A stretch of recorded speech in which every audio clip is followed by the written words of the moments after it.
আনুষ্ঠানিক প্রচারণার শুরুতেই ঢাকা বিশ্ববিদ্যালয়ের বিভিন্ন ছাত্র সংগঠন এবং স্বতন্ত্র প্রার্থীরা আচরণবিধি সুস্পষ্টভাবে লঙ্ঘন করেছে। বিভিন্ন ব্যানার পোস্টার ফেস্টুন লাগিয়ে 24 ঘন্টা পেরোলো, এখন পর্যন্ত কিন্তু আমরা সেই ব্যানার ফেস্টুন দেখতে পাচ্ছি। আমরা যেখানে আমাদের ব্যালট নাম্বার চিরাতে শিক্ষার্থীদের কাছে যেতে যেতে পায়ের জুতা ক্ষয়ে যাচ্ছে, সেইখানে এই যে কিছু প্রার্থী আচরণবিধি লঙ্ঘন করে তাদের ব্যালট নাম্বারকে ভিজিবল করে লেভেল প্লেয়িং ফিল্ডকে নষ্ট করছে। আমরা বারংবার আহ্বান জানাচ্ছি, কিন্তু কোনো প্রতিকার পাচ্ছি না।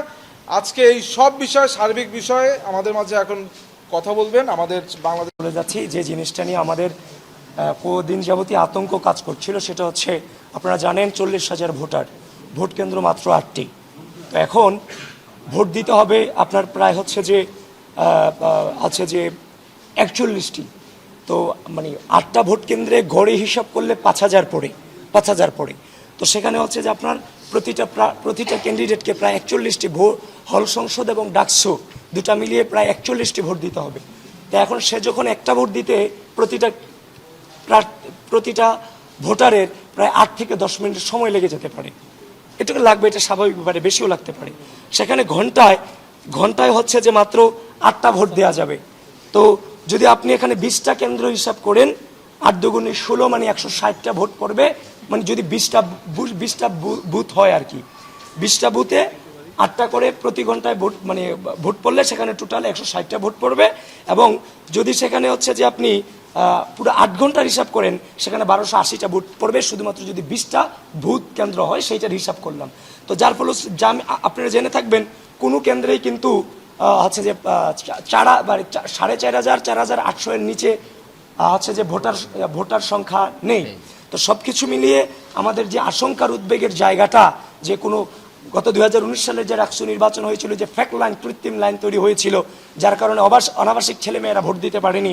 তো এটা নিয়েও মেয়েদের মধ্যে আতঙ্ক এবং শঙ্কা কাজ করছে যে 8-10 মিনিট লাগবে ভোট দিতে, একটা ভোট কেন্দ্রে এত হাজার ভোটার, আর একটা হচ্ছে যে আমরা কিভাবে এই ভোটটা দিব এত অল্প সময়ের মধ্যে।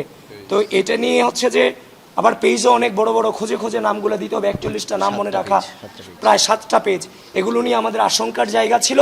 এটা আমরা নির্বাচন যে চিফ রিটার্নিং অফিসার আছেন ওনার কাছে আমরা সেটা জানিয়ে গিয়েছি। তারপর হচ্ছে যে এই জিনিসটা আপনারা জানিয়ে গিয়েছি, তারা বলেছে তারা পর্যাপ্ত কেন্দ্র রাখবেন। কিন্তু আমিও আপনাদের মধ্য দিয়ে জিনিসটাকে হচ্ছে যে আপনারা ইনভেস্টিগেশন করবেন আরো বেশি করে, প্রিয় সাংবাদিক বন্ধুগণ, কারণ আপনারা আমাদেরই অংশ। আপনারা ছাড়া আমরাও চল, আমরা ছাড়াও আপনারা চলতে পারবে কিনা সেটা আমি জানি না, কিন্তু আপনারা ছাড়া আমরাও চল। তো এখন সেই জিনিসটা আপনারা ইনভেস্টিগেশন করবেন, আসলে এটা সম্ভব কিনা। আর সেটা যদি সহজলভ্য এবং সম্ভব হয়, সেটা সাধারণ শিক্ষার্থীদের মধ্যে যে ভীতির সঞ্চার হয়েছে ভোট প্রদান নিয়ে, আপনারা একটু সেটাকে সহজতর করে দিবেন, সেই দায়িত্বটুকু আপনারা পালন করবেন আশা রাখি। তাছাড়া প্রিয় সাংবাদিক বন্ধুগণ, আর সেটার দাবি নিয়েই আমরা স্যারকে আমরা দিয়েছি এবং আমরা একটা রিসিভ কপি এখান থেকে নিয়ে এসেছি স্যার হচ্ছে যে দরখাস্তের। তারপর হচ্ছে যে আমার জিএস বলেছে পোস্টার সাটানো নিয়ে বলেছে। আরেকটা জিনিস হচ্ছে আমরা গতকালকে দেখেছি যে টিএসসিতে একজন স্বতন্ত্র প্রার্থী, সাহিত্য সংস্কৃতি বিষয়ক সম্পাদক স্বতন্ত্র থেকে তিনি আলোকসজ্জা করেছেন, কনসার্ট করেছেন, তারপর কবিতা আবৃত্তি করেছেন, এরপরে তিনি ইশতেহার ঘোষণা করেছেন, যেটা সম্পূর্ণভাবে হচ্ছে নির্বাচনী আচরণবিধি লঙ্ঘন। তাছাড়া গতকাল কি কুয়েত মৈত্রী হলে রিটার্নিং অফিসার রিফাত আরা, আমাদের হচ্ছে যে জিএস, কুয়েত মৈত্রী হলের জিএস, সে রাত 8টায় যখন ওখানে প্রচারণা চালাইতে গিয়েছে, এখানে নির্বাচন কমিশন বলেছে যে কোনো কাগজ থাকলে, পেন স্লিপ থেকে শুরু করে যে কোনো রিপোর্ট থাকলে, কার্ড থাকলে সেটা দিয়ে হলে গিয়ে নির্বাচনী প্রচারণা করতে পারবে। সেখানে তার বৈধ কাগজপত্র থাকার পরও তাকে ডেকে এনে এই রিফাত আরা মেম বলেছেন তোমার আবাসিক কার্ড ছাড়া তুমি প্রচারণা চালাতে পারবে না বলে তাকে হল থেকে বের করে দেওয়া হয়, যেটা কোনোভাবেই কাম্য নয়। সূচনাতেই এই অবস্থা হলে অবশ্যই আমাদের শঙ্কা থাকে লেভেল প্লেইং ফিল্ড নিয়ে।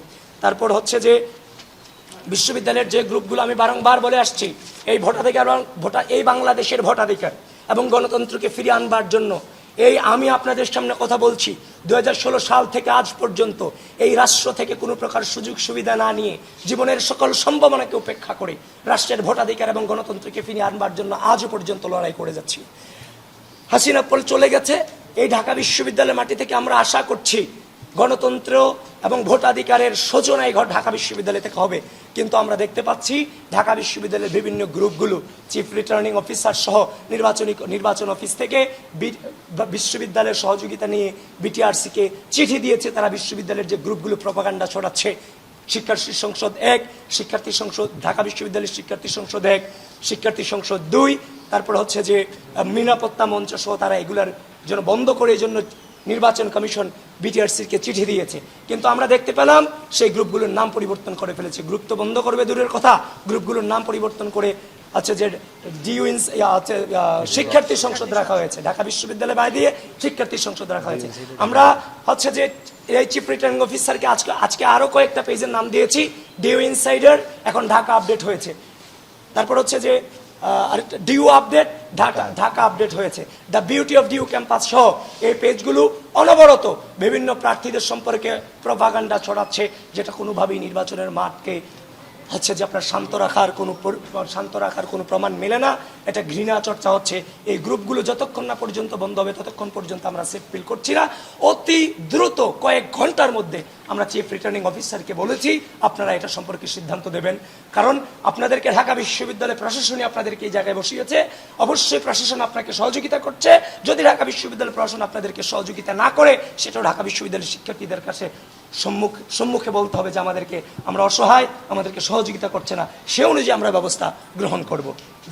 লাস্ট ওয়ান, আপনারা জেনে থাকবেন একটা জিনিস, সেটা হচ্ছে যে বলা উচিত ওই যে হিজাব ফোবিয়া আমরা আশেপাশে দেখতে পাচ্ছি যে হিজাব ফোবিয়া এবং হচ্ছে যে নারী বিদ্বেষী একটা চক্র ইতিমধ্যেই বিশ্ববিদ্যালয়ে হচ্ছে যে আপনার হচ্ছে যে সক্রিয় হয়েছে, যেটা কোনোভাবেই হচ্ছে আমাদের এই বিশ্ববিদ্যালয় পরিবেশের জন্য এটা কোনোভাবেই সুখকর নয়। এই বিশ্ববিদ্যালয় আমরা একটা সেফ ক্যাম্পাসে রূপান্তরিত করতে চাই। এই ক্যাম্পাস তখনই সেফ হবে যখন এই বিশ্ববিদ্যালয়ের প্রতিটা ইঞ্চি মাটি আমাদের নারীদের জন্য, বোনদের জন্য নিরাপদ হবে। যেই মাটিতে নারীরা নিরাপদ থাকে সেটাকেই নিরাপদ ক্যাম্পাস বলা হয়। এবং এটাও জানিয়ে দিচ্ছি বিশ্ববিদ্যালয় প্রশাসনকে, নারীদেরকে বিভিন্নভাবে যে হেনস্থা করা হয়, সেটা হিজাব কেন্দ্রিক হোক কিংবা হচ্ছে যে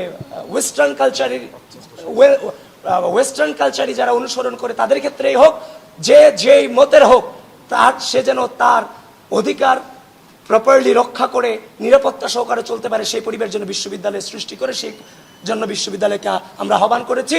কারণ চট্টগ্রাম বিশ্ববিদ্যালয়ের যে সান্ধ্যকালীন আইন করেছে যে 9টার পরে 10টার পরে কোনো মেয়ে বিশ্ববিদ্যালয়ে থাকতে পারবে না, ঢাকা বিশ্ববিদ্যালয় তথা ডাকসু সেই আইনকে কোনোভাবেই মেনে নেবে না। ধন্যবাদ আপনাদের।